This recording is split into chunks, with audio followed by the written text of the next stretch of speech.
Hi, everyone. Welcome to another Terry Talk. This week, want to talk a little bit further about mental health and stress, huge inside of organizations. And let's face it, it's not just our organizations, but it's pretty much pervasive across all of society today.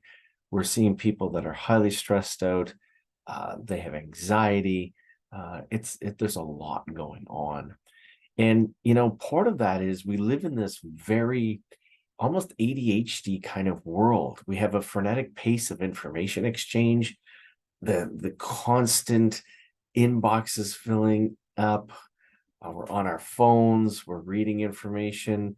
We've got information coming at us that's been tailored to what we like to look at, leading to all kinds of confirmation biases. It's just epically strange. And in this week's edition of London Inc., where some of you may have been before tapping into this Terry Talk, we lose up to 2 days a week just reading emails, which makes you wonder, what did we do before emails? And yes, I'm of that vintage where there was a world that I lived in where there were no emails. It's strange to think of that. Also, a couple weeks ago, we had a Terry Talk on attention deficit trait, which is a condition of the world that we live in today. And in that, we talked a little bit about some of the biology that's going on with all of this information coming at us. What I wanted to focus on today is something called the happiness advantage. It's actually a book written by a fellow by the name of Sean Acker. He's one of the gurus in positive psychology. And if you haven't looked up positive psychology before, I really invite you to do so, because there's some really, really cool stuff going on there.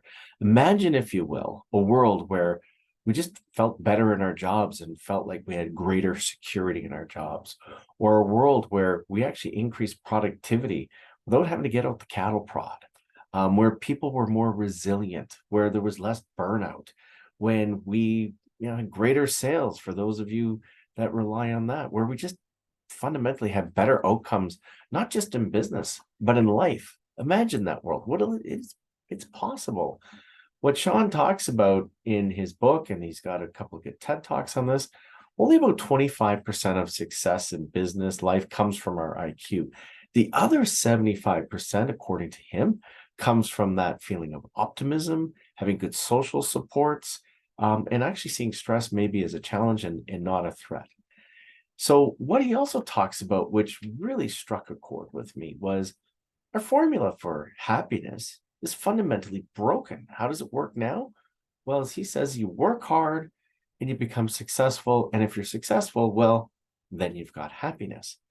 But we do a funny things, we humans, and that is, when we get to success, we move the goalpost of success further down the field, therefore making happiness sometimes and oftentimes an elusive goal that we never seem to quite change, or never seem to quite attain, rather.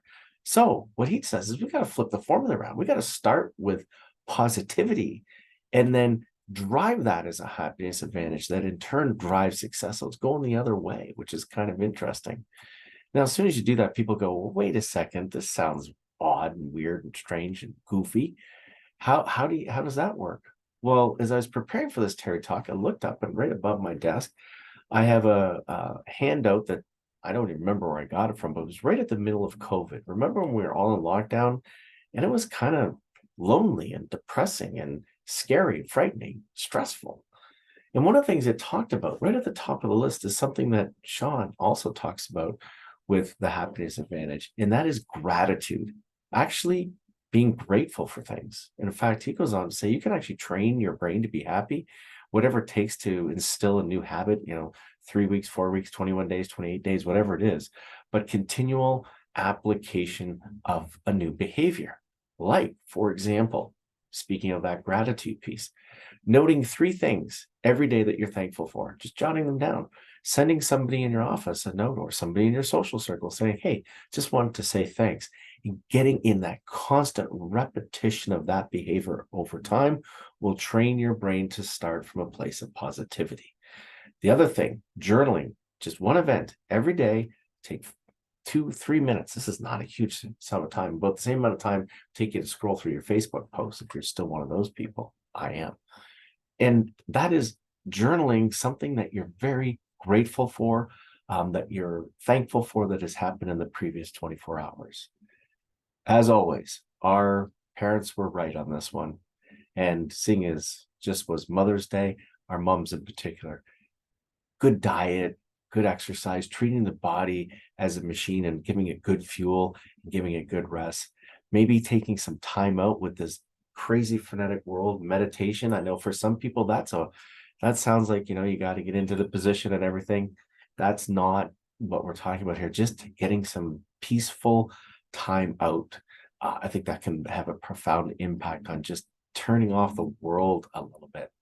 And then this one, I love this one, just doing random acts of kindness.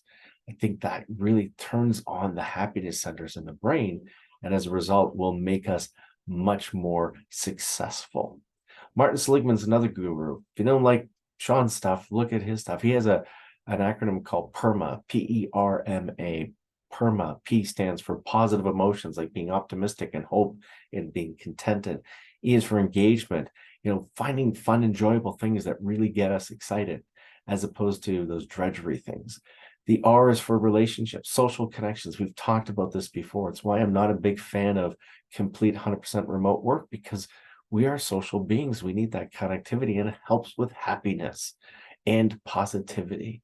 The M is for meaning. We've talked about this before on this channel so many times, getting to purpose. And then the A is for accomplishments, celebrating those accomplishments. So no matter which way you slice it, some really good ideas here, starting with gratitude, starting with positivity, looking at things we enjoy doing, purpose, etc.